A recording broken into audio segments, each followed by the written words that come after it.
DRPS2. Ang problema ng mata ko, parang may mga turo-torsido bagang nag-ano o tumidingin ako. May mga blurred akong nakikita. Tagal na yan. Tagal na.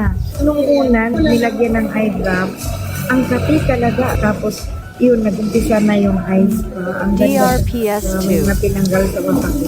After nun, ang sarap. Nawala na yung mga sabi mong sinulid. Wala na ngayon, wala na. Pati-kati. Matikati wala na. Maliwanag na maliwanag.